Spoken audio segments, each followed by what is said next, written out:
एक बड़ी और अनोखी खबर आ रही है हटा से। वीरेंद्र बहादुर सिंह एसडीओपी ने पत्रकार वार्ता में मामले का खुलासा करते हुए बताया कि मामला हटा थाना क्षेत्र के अंतर्गत आने वाले ग्राम कलुआ कला का है। यहां रहने वाले सौरभ पटेल पिता वृंदावन पटेल उम्र 18 वर्ष जो कि 11वीं का छात्र है। सौरभ के ऊपर उसके दोस्तों का कर्जा हो गया था जिसको चुकाने के लिए उसने अपने ही माँ बाप से रुपए हासिल करने के लिए अपने अपहरण की साजिश रच डाली। सौरभ 14 मई को रविवार को गांव में ही रामहित पटेल के साथ बाइक पर सवार होकर गया था और अचानक गायब हो गया। सौरभ जब रात भर घर नहीं पहुंचा तो परिजनों ने हटा थाने में रिपोर्ट कराई।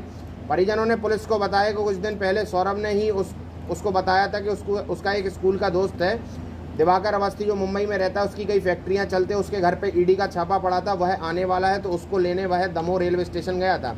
15 मई को दिन सोमवार को एक व्हाट्सएप आईडी से परिजनों के पास मैसेज आता है जिसमें गुमशुदा सौरभ को छतरपुर में होना बताया जाता है और उसके पीछे इनकम टैक्स सीबीआई के लोग पड़े हुए हैं, इसलिए वो ज़्यादा बात नहीं कर सकता और 3 व्यक्तियों ने सौरभ को पकड़ के रखा है। कुछ दिन बाद ये बताया गया कि सौरभ को चाकू लगी है और वो अस्पताल में भर्ती है।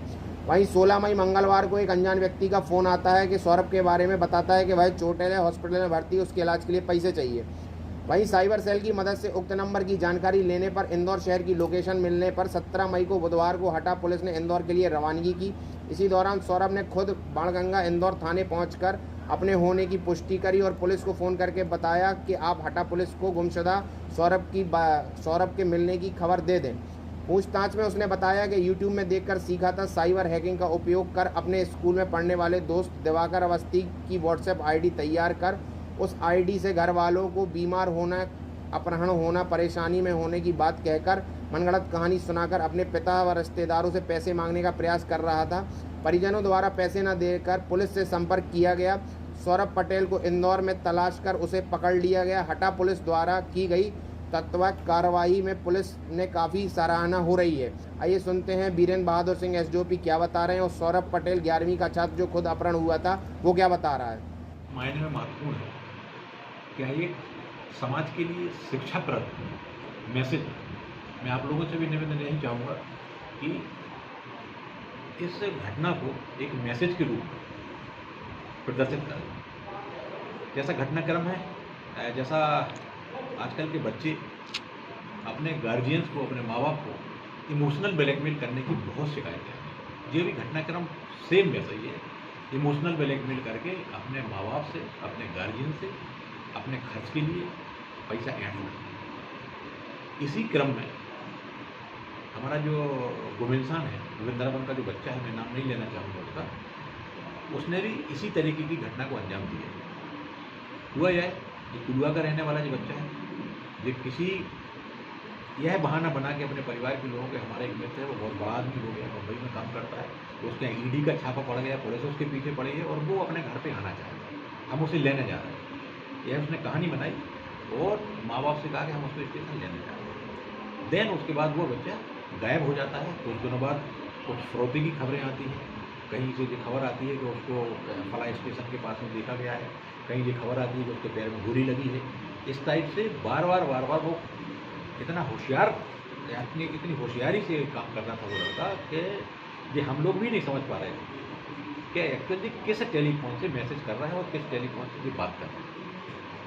परिवारों का या परिवार के जो सदस्य थे उनका चिंतित होना स्वाभाविक था। बार बार वो पुलिस के लिए अप्रोच कर रहे थे। इस मामले में सबसे अच्छी बात ये हुई कि परिवार के लोगों ने पुलिस पर विश्वास मान लिया और मिनट टू मिनट जो भी घटना है, जो भी उसके साथ मैसेज आ रहे थे, उन मैसेजों को बाकायदा हमारे थाना प्रभारी मनीष और पीछे खड़े हमारे नरेंद्र हैं, सौरभ हैं, महेंद्र हैं, नामदेव हैं, इन लोगों को बार बार टेलीफोन करके मैसेज करके हमें मिनट टू मिनट सूचना दे रहे थे। क्या नाम है आपका? सौरभ पटेल। कहाँ रहते हो? ये कुलुआ कला गाँव के। कहाँ चले गए थे आप घर छोड़कर? सर इंदौर जाना था सर, हमें घर से सहमति नहीं मिल पा रही थी पापा से, तो सर हम बहाना बना के गए थे। क्या बहाना बना दिया था? तो कुछ बहाना बना दिया था सर, वो कुछ नहीं। क्या जरूरत पड़ी थी जो इतना नाटकीय घटनाक्रम तुमने अपने घर वालों को, पुलिस वालों को बताया? वहाँ हम गए थे, हमारे कुछ कारण से सब पैसे वगैरह खर्च हो गए थे, तो हमने ये सब कहानी रची ताकि परिवार वाले इमोशनल होकर पैसे दे। तो वो तो बैठ जाते थे, तुम्हारे पापा मम्मी हैं यार, वो तो सब तो कमाते हैं। अपने पापा मम्मी को भी ब्लैकमेल कर दिया। तो गलती हो गई तो आके हमने परिवार वालों से सबसे माफ़ी मांग ली थी कि गलती हो गई, आइंदा से गलती नहीं करेंगे। कितने पैसे की ज़रूरत थी तुम्हारे लिए? कुछ ही पैसे मांगे थे, 2-4 हज़ार। और पैसे मांगने की भी? नहीं। ये इतना ज्ञान प्राप्त कहाँ से होगा ब्लैकमेल करने का? तो किसने दिया था? ये तरीका तुम्हें कहाँ से? व्हाट्सएप की आईडी जो बनाई थी, तुम्हारे कोई मित्र भी थे उनके साथ? नहीं। दोस्त यार नहीं थे? नहीं। अकेले ही गए थे इंदौर? हाँ। अकेले क्या कर रहे थे इंदौर में? कहाँ रुके इंदौर में? इंदौर में कुछ कारण से पैसे खर्च हो गए थे तो फिर हमें ऐसा करना पड़ा, कहानी रचनी पड़ी, बच्चे ही नहीं थे तो। किसी दोस्त के साथ रुके रहे इंदौर में? नहीं, अकेले।